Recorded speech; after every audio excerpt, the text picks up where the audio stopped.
That like LA is very segregated. Like the west side of town, predominantly white. East side of town, predominantly Latino.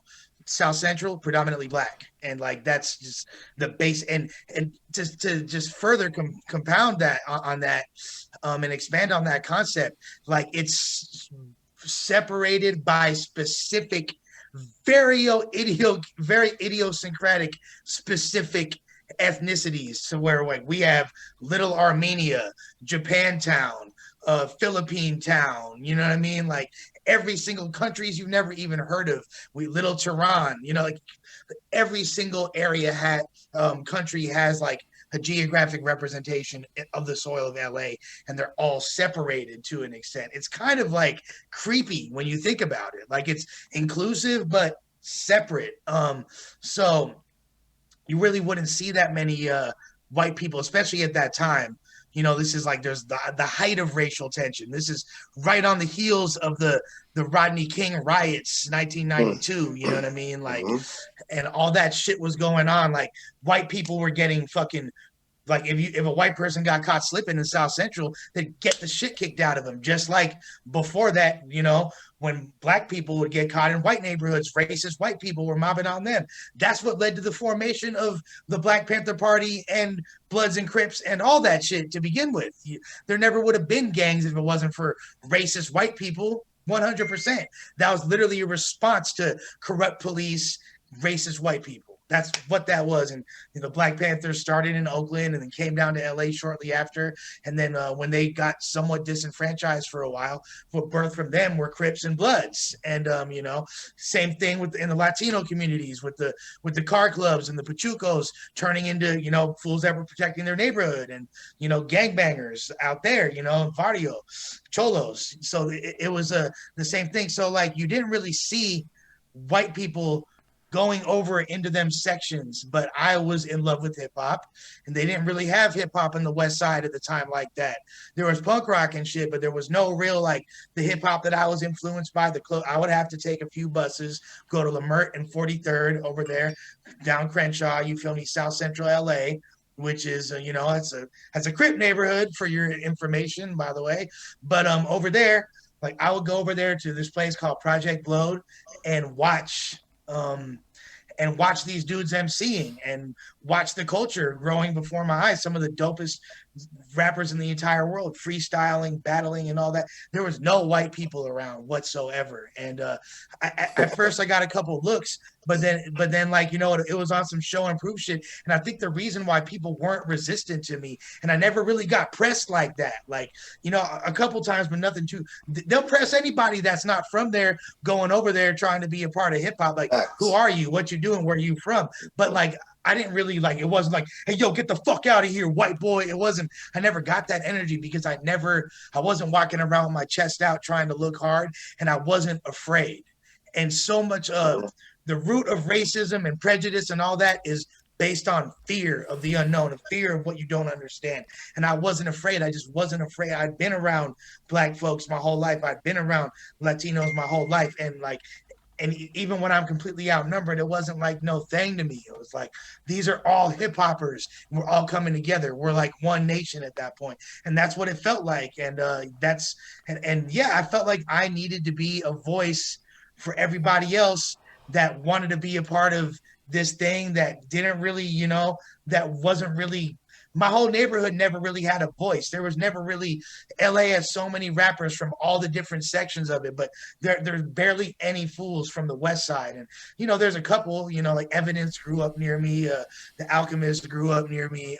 You know what I mean? People under the stairs, and now you know like Blueface. There's other like gangster rappers that popped off that grew up in my same area and shit.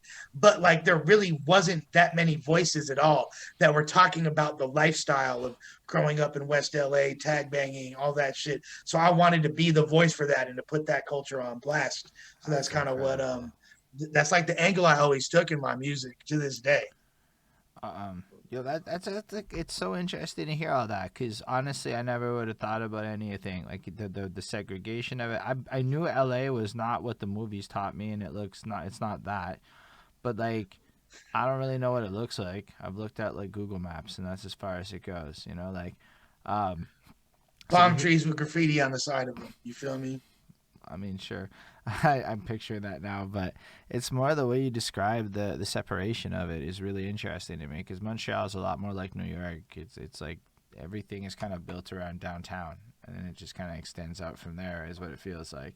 So it's more like you see everybody everywhere, no matter where you're at in the city. So just that idea of segregation like that is huge. I didn't know it was like that. It was designed that way. There, you know, the concepts of redlining, like they like really there were laws, and it wasn't until after World War II that black and Latino people weren't even allowed to own land in Los Angeles past certain lines. And the only reason they did it, like they allowed Latinos to move into 4 different neighborhoods in West LA.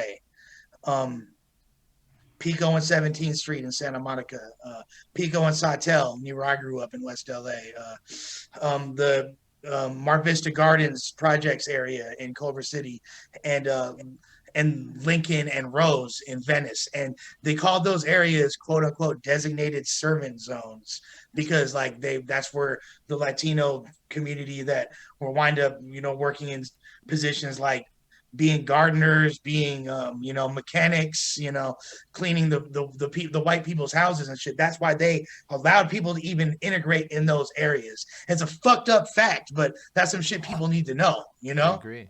No, it's really glad that we're talking about this kind of stuff. Like I went on this journey to try to learn about more about the systemic racism issues and the history behind it, and I think that goes under the whole redlining tactics generalized idea of where they would like. Period. Like I got a line in my song Ever West 310 where I talk about all this shit, the gentrification of West LA and all that. Put out the record in 2010, actually, the single, and then the album dropped Gold Bricks in the Wall in 2011. And I have a line where I talk about that exact concept. I said, in a hood classified as designated servant zone before they gentrified it for broke actors when their work was slow. Because that's what fucking happened. You feel me? Like it wanted like so they created this area as a designated servant zone, and then what wound up happening because Latino people are beautiful, prosperous people. They've made amazing communities in these areas with a lot of culture and a lot of innovation and beautiful areas, and they made it a lot nicer. And then what wound up happening, you got fucking there's more of a demand to move into those places because Hollywood, Beverly Hills, and all that shit's too expensive. So what winds up happening? All like all these aspiring actors and other white folks start moving into these hoods and forcing these Latino communities out, down to Inglewood, out to the east side, out to other It areas. starts with all that, with all the, you know, what's not far from Right. Hollywood, but like really nice is like X, Y, and Z neighborhood. And it's like, Right. yeah, that's like our neighborhood. That's where we live so that we can get to the cities to be able to do the jobs that you need doing so Right. that the city can thrive. Like, you know, that's why like I got offended when like the pandemic hits and like people are leaving and like this like doofus writer makes like an article like New York City is dead. Like what? Where? No, it's What are coming you? back to What life, are you? actually. What are you Yeah. talking? Yeah, like if anything, like this is like the greatest time ever in New York City. Like Yeah. you guys are gone, and like all the like actual natives are like happy and like we're fine. Like the city's gonna be fine. Like the And what do you know? building. New York City hip hop winds up becoming the most poppin' it's been in over a decade as a real. Isn't that a Facts. crazy coincidence, right? Yo, Like, Facts. I didn't even. Yo, that's big. That's a big time Facts. knowledge nugget. So you're saying all you the feel me? people that were like not okay. So the city shuts down and kind of naturalizes again because a lot of people decide to leave and go to other places, and it kind of lets the city do its thing in a way that it hasn't been able to do because of external influences. Yo, that's like one of those things that everybody in their own cities needs to now go and look and pay attention to because that could be huge for a lot of people's cities just to watch that Yeah. trend.